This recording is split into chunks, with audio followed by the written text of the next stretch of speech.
Hello everyone. आज हमारा topic है लार्मर प्रिसिशन। प्रीवियस क्लास में हम लोगों ने पढ़ा था बोर मैग्नेट्रॉन। तो बोर मैग्नेट्रॉन का जो फॉर्मूला था, बेसिकली हमने क्या निकाला था? हमने निकाला था orbital magnetic dipole moment, orbital magnetic dipole moment, जिसको मैंने म्यू एल से डिनोट किया था। और फिर उसका फॉर्मूला क्या था हमारा? mu L is equal to minus E by 2m L, where L is orbital angular momentum. ना लार्मर प्रिसिशन मतलब ही आप अभी वो आपके स्क्रीन पे जो चल रहा है, जो ये घूम रहा है, इसको ही प्रिसिशन कहते हैं। ठीक है, ये ऐसे घूमना। तो बेसिकली लार्मर प्रिसिशन है, ये क्या होता है? लार्मर प्रिसिशन बेसिकली है behaviour of magnetic dipole moment in external magnetic field. जब उस मैग्नेटिक, आपने बोर मैग्नेट्रॉन में पढ़ा था कि जो हम वो करंट लूप जो इलेक्ट्रॉन फ्लो कर रहा है और करंट लूप जो हो रहा है, उसकी वजह से क्या हो रहा है? उसकी वजह से डायपोल की तरह बिहेव करने लग जाता है वो पूरा सिस्टम। तो जो पूरा सिस्टम डायपोल की तरह बिहेव कर रहा है, जब हम उसको एक्सटर्नल मैग्नेटिक फील्ड में रखते हैं तो क्या होता है कि वो एक टॉर्क फील करता है, और टॉर्क फील करने की वजह से वो वो बार बार अपना रोटेशन, बार बार अपना डायरेक्शन चेंज करने लग जाता है, एंगुलर मोमेंटम। तो एंगुलर मोमेंटम जो बार बार अपना डायरेक्शन चेंज करता है तो वो इस तरीके से, उसका मैग्नीट्यूड तो सेम रहता है, बट मैग्नेटिक फील्ड की वजह से, एक्सटर्नल मैग्नेटिक फील्ड की वजह से, आप ये देख रहे हो रेड वाला एरो कैसे घूम रहा है। बेसिकली ये रेड वाला जो एरो है ये आपका है मैग्नेटिक मोमेंट। तो मैग्नेटिक मोमेंट ऐसे करके अपना डायरेक्शन बार बार चेंज करता है, क्योंकि एक्सटर्नल मैग्नेटिक फील्ड में एक टॉर्क उस पर काम करने लग जाता है। ठीक है, उसी तरह से ये वाला डायग्राम में देखिए, क्योंकि आपको पता है मैग्नेटिक डायपोल मोमेंट के जस्ट ऑपोजिट डायरेक्शन में जो है हमारा एंगुलर मोमेंटम के जस्ट ऑपोजिट डायरेक्शन में मैग्नेटिक डायपोल मोमेंट है। तो जैसे जैसे ये घूमेगा वैसे वैसे आपका मैग्नेटिक, जो आपका मैग्नेटिक डायपोल मोमेंट है, मोमेंट का जो कंपोनेंट है, वो भी ऐसे ही मूव करेगा। तो आप देख रहे हो कि एक कोन बना रहा है। वही डायग्राम मैंने इधर स्टेशनरी पूरा एकदम एक रोटेशन करने के बाद ये डायग्राम मैंने ये वाला बनाया है। तो क्या होता है कि जैसे ही हम जो न्यूक्लियस, जो एटम है, उसको हम एक एक्सटर्नल मैग्नेटिक फील्ड में प्लेस करते हैं, वैसे ही क्या होता है, वहाँ पर प्रिसिशन शुरू हो जाता है। और जो वो प्रिसिशन होता है, ये जो प्रिसिशन हो रहा है यहाँ पर आप देखें, ये जो प्रिसिशन हो रहा है, इसी को कहते हैं लार्मर प्रिसिशन, इसी को बोलते हैं लार्मर प्रिसिशन। और इसको कैलकुलेट करके जब हम जो फ्रीक्वेंसी, जिस फ्रीक्वेंसी से ये मूव करेगा, जिस फ्रीक्वेंसी से ये इसका प्रिसिशन होगा, उसी को हम कहेंगे क्या? Larmor frequency. ठीक है ना। अब हम देखते हैं कि हम लार्मर फ्रीक्वेंसी कैसे निकालते हैं और लार्मर फ्रीक्वेंसी का फॉर्मूला क्या होता है, किस फ्रीक्वेंसी से प्रिसिशन कर रहा है। तो बेसिकली जब हम लार्मर फ्रीक्वेंसी डिफाइन करते हैं, तो लार्मर फ्रीक्वेंसी हमें क्या देता है? लार्मर फ्रीक्वेंसी हमें ये देता है कि हम उसके एनर्जी, जो डिफरेंट एनर्जी स्टेट्स हैं, उसके बारे में डिफाइन कर सकें। ठीक है, तो ये डायग्राम आपको ध्यान रखना पड़ेगा। ये जो डायग्राम है, इस डायग्राम को आपको बहुत अच्छे से ध्यान देना पड़ेगा। हाँ, ये जो है, this is your magnetic dipole moment, this is your L angular momentum, और उसके बाद फिर ये z डायरेक्शन में आपका b है, this angle is theta, this angle is theta. तो ये जो लाइन है वो L साइन थीटा है। ये rate of change of momentum है, विच इज डेल्टा L। ठीक है, तो ऑब्वियसली ये एंगल कितना हो जाएगा? This angle is your this angle is your, अभी हम इसको डेल्टा फाई से डिनोट कर रहे हैं। तो डेल्टा फाई इज क्या हो जाएगा वो हम आगे देखेंगे। ठीक है ना, अब हम इसका डेरिवेशन करते हैं, इसका डेरिवेशन स्टार्ट करते हैं।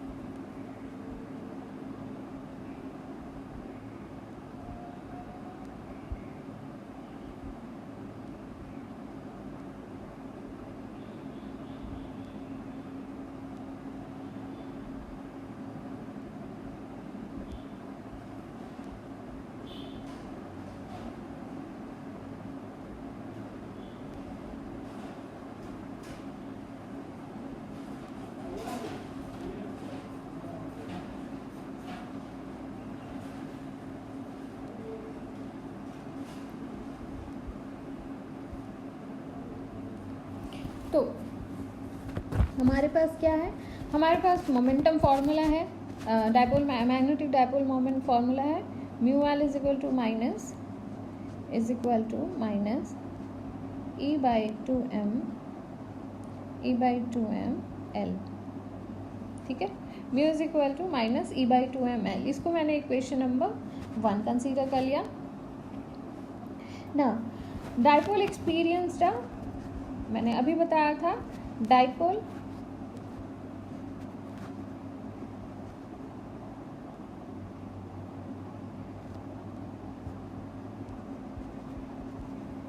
एक्सपीरियंस्ड अ टॉर्क,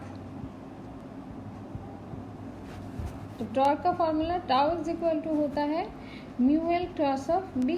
सबको पता है, आप लोगों ने पढ़ रखा है, torque is equal to mu L plus B and the direction of torque is perpendicular to L, torque is perpendicular to L. ठीक है, ये हो गया आपका डायरेक्शन। ये एक बार बुक से पढ़ लेना, मैं आपको सिर्फ अभी डेरिवेशन बता रही हूँ। Torque is proportional to L, this is your equation number 2। तो इक्वेशन नंबर 1 और इक्वेशन नंबर 2 से आपको पता चल रहा है कि टॉर्क जो है वो perpendicular to the direction of L है, मीन्स टॉर्क इस डायरेक्शन में लगेगा, टाउ। ठीक है, टॉर्क इस डायरेक्शन में मूव करेगा ना। अब क्या होता है कि according to Newton's law, Newton's हमें ये बताता है कि जब भी कहीं पे टॉर्क प्रोड्यूस हो रहा है, जब भी कहीं पे टॉर्क एक्ट कर रहा है, तो वो क्या करता है, वो एंगुलर मोमेंटम को चेंज करता है। जब भी टॉर्क वो होता है तो torque is equal to rate of change of angular momentum with respect to time.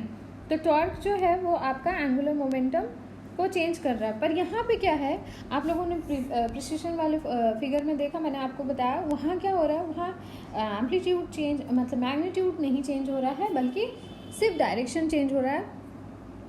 तो आप देखोगे कि जो DL है, चेंज इन डायरेक्शन जो है, DL is perpendicular to L also, मतलब DL जो है वो टॉर्क के ही डायरेक्शन में होगा।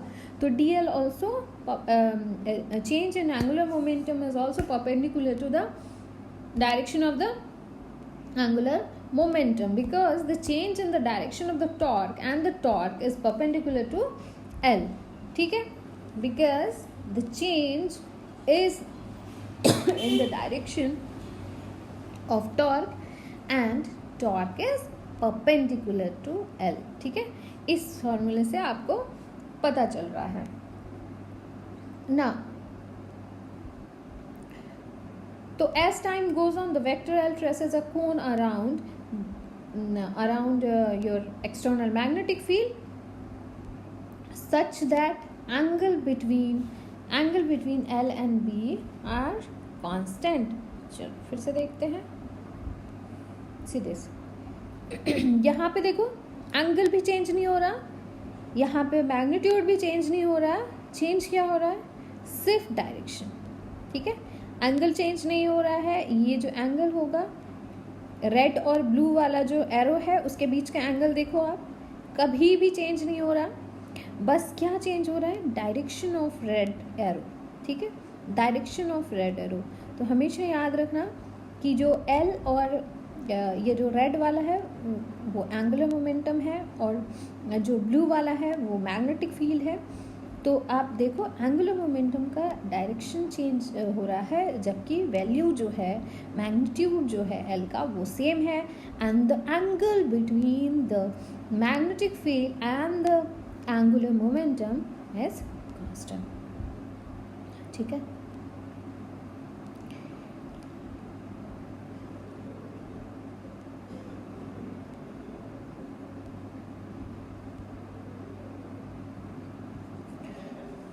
ना ये दो इक्वेशन आपको याद रहना चाहिए, क्योंकि अभी ये दो इक्वेशन की हमें ज़रूरत पड़ेगी।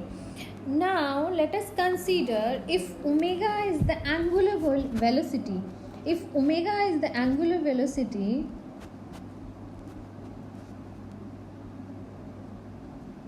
if omega is the angular velocity of the precession, then L precessed through an angle wt in time dt।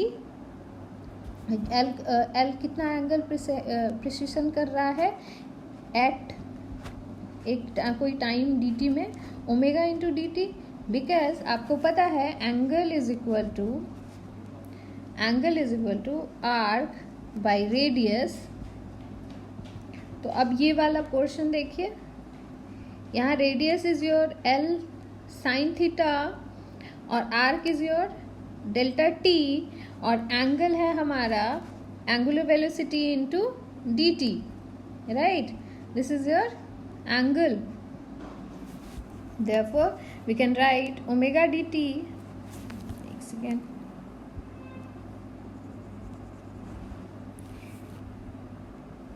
therefore we write, therefore omega dt is equal to dl, अभी यहाँ पे हम सिर्फ मैग्नीट्यूड ले रहे हैं, कंफ्यूज नहीं होना, साइन थीटा।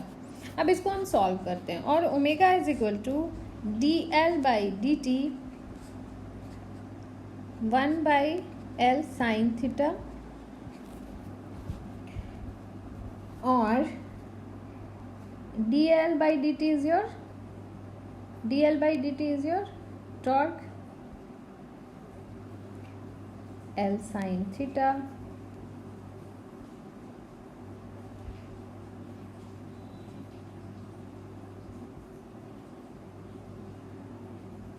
थोड़ा पेन वेन का प्रॉब्लम है तो ध्यान देना ना। अब मुझे ये आपका हो गया क्वेश्चन नंबर 3।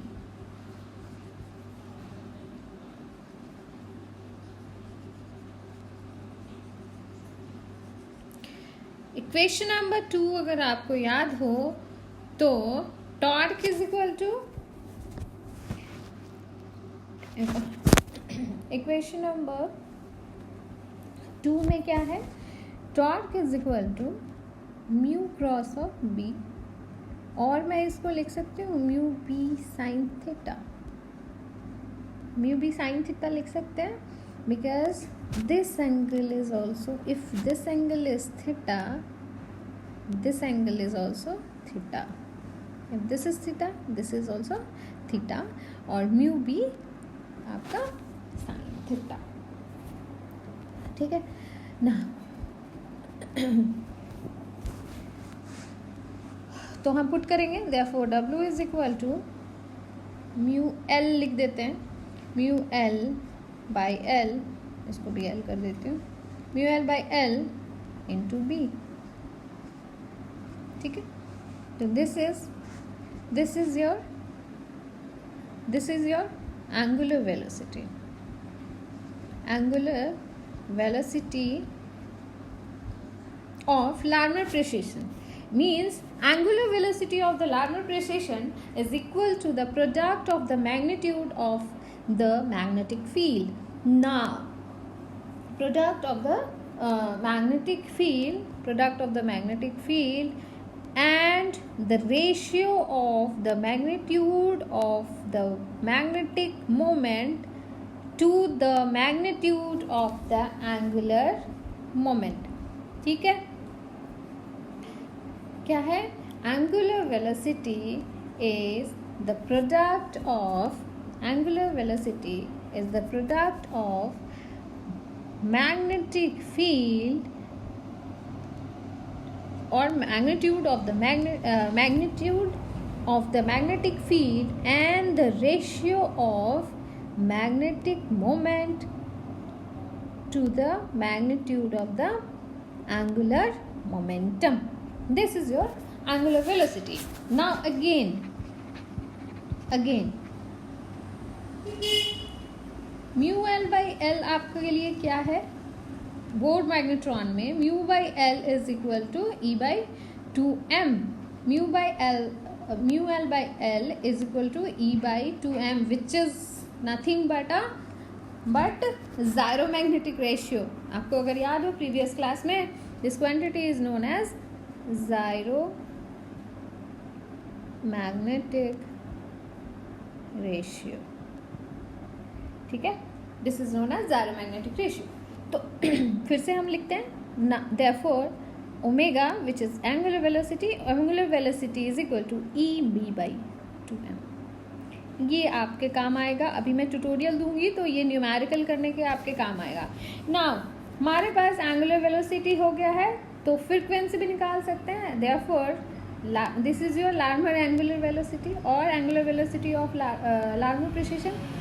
अब लार्मर फ्रीक्वेंसी अगर निकालें, लार्मर फ्रीक्वेंसी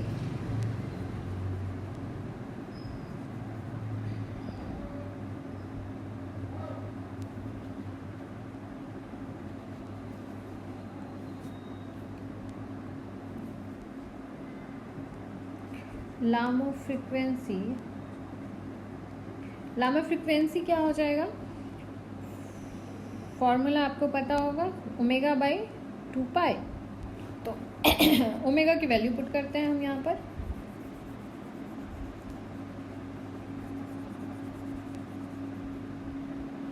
तो omega is your E B by 2m. तो F is equal to E B by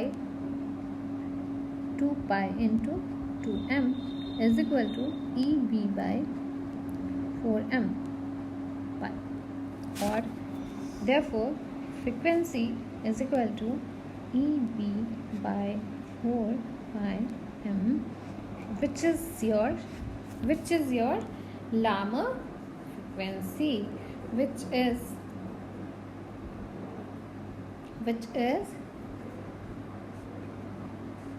known as Larmor frequency.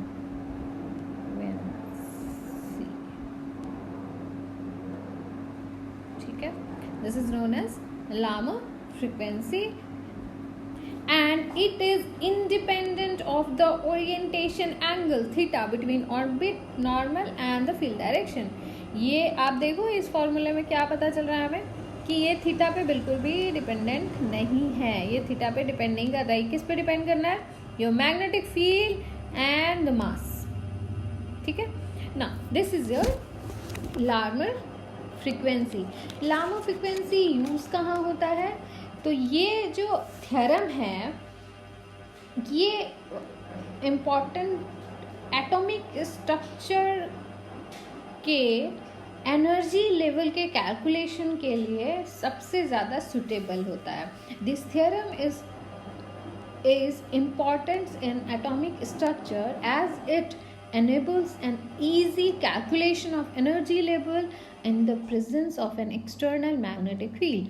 तो external magnetic field में एटॉमिक स्ट्रक्चर्स का जो एनर्जी लेवल्स होगा उसके कैलकुलेशन में लार्मर फ्रीक्वेंसी का और लार्मर प्रिसिशन का बहुत बड़ा योगदान है और हम इसी के द्वारा एनर्जी लेवल्स के कैलकुलेशन को ईजिली कर लेते हैं. ठीक है, तो this is the important factor, this is the importance of Larmor precision. तो आज के लिए इतना ही. नेक्स्ट क्लास में हम स्पेस क्वांटाइजेशन पढ़ेंगे और उसके बाद हम इलेक्ट्रॉन स्पिन के बारे में पढ़ेंगे. एक एक करके छोटे छोटे टॉपिक्स में पढ़ाऊंगी ताकि आप लोग कंफ्यूज ना हो. और ये थोड़ा मैथमेटिकल है, बुक से ज़रूर पढ़ना और जब भी मेरे लेक्चर में आओ कॉपी लेके बैठो. Okay, thank you and all the best.